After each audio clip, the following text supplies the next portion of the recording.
कभी कभी आत्मा का सबसे बड़ा युद्ध उसके भीतर ही लड़ा जाता है।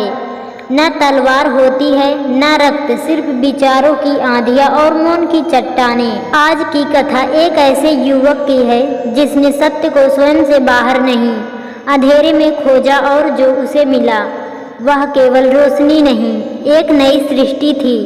दोस्तों, आज हम सुनेंगे आषाढ़ मास कथा का अध्याय 17, जिसमें एक छोटी सी कहानी के माध्यम से महत्वपूर्ण सीख मिलने वाली है। मध्य भारत के कोने में एक बसा था एक परित्यक्त गांव। प्रेत ग्राम नाम भयानक था, पर स्थान शांत था। वहां न कोई रहना चाहता न कोई जाना। कहते थे वहां की हवा में यादें तैरती हैं, पुराने जमानों की भटकी आत्माओं की। एक दिन वहां पहुंचा अनहद एक युवक, जो ना सन्यासी था न गृहस्थ, बस एक प्रश्न लेकर भटकता आत्मा। मुझे क्यों लगता है कि मैं पहले भी मर चुका हूँ। अनहद बचपन से ही विचित्र था। वो मंदिरों में जाने से डरता, पर शमशान में शांति पाता। लोग कहते इसमें कोई दोष है, यह जन्म जन्मांतर की छाया लेकर आया है। उसने सब कुछ त्याग दिया और आषाढ़ मास के पहले दिन प्रेत ग्राम की ओर चल पड़ा। गांव में न घर थे न लोग, बस एक टूटा शिवालय जिसकी दीवार पर लिखा था, यहाँ वही ठहर सकता है जिसे अपने ही विचार डराते हों। अनहद वहीं बैठ गया। शिवालय के भीतर कोई मूर्ति नहीं थी, सिर्फ एक गड्ढा जिसे लोग चित्रकूप कहते थे।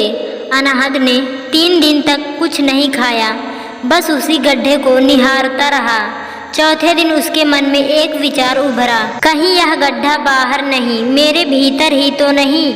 उसने आंखें मूंदी और वही हुआ जिसने केवल कथा कह सकती है। वह एक अंधेरे सुरंग में प्रवेश कर गया, जो न शारीरिक थी न कल्पनात्मक। वह चित्त की गहराई थी। वहाँ उसे मिले उसके पिछले जन्मों के भाव। एक जन्म में वह एक न्यायप्रिय राजा था जिसने निर्दोष को मृत्यु दंड दिया था। दूसरे जन्म में वह एक सन्यासी था जिसने मोह को ढोंग करके अपने शिष्य को अंधकार में छोड़ दिया था। तीसरे जन्म में वह एक बालक था जिसे तंत्र के नाम पर बलि दे दी गई थी। हर जन्म में एक अधूरी पीड़ा थी, हर जन्म में कोई कर्ज था। अनहद डर गया। उसने चिल्लाया, क्यों बार बार उन्हीं गलतियों में लौटता हूँ। तभी गड्ढे से एक गूंज उठी, न बाहर की न भीतर की, बल्कि शिव स्वर ने कहा, हर आत्मा अपने ही पापों के जाल में जन्म लेती है। मोक्ष तब नहीं आता जब तू भागो, बल्कि जब तू स्वीकार करे कि तू ही अपराधी है और तू ही न्याय करता। अनहद फूट फूट कर रोया।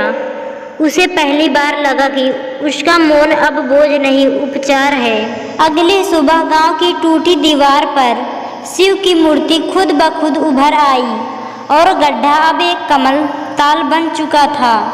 लोग कहते हैं प्रेत ग्राम अब चित्तपुर कहलाता है और वहाँ हर आषाढ़ मास की सप्तमी को जो भी व्यक्ति पश्चाताप और मौन के साथ ध्यान करता है, उसे अपने पूर्व जन्म की झलक मिलती है। इस कथा से यह स्पष्ट होता है, मोक्ष किसी देवता की कृपा नहीं, बल्कि आत्मा की स्वीकृति है।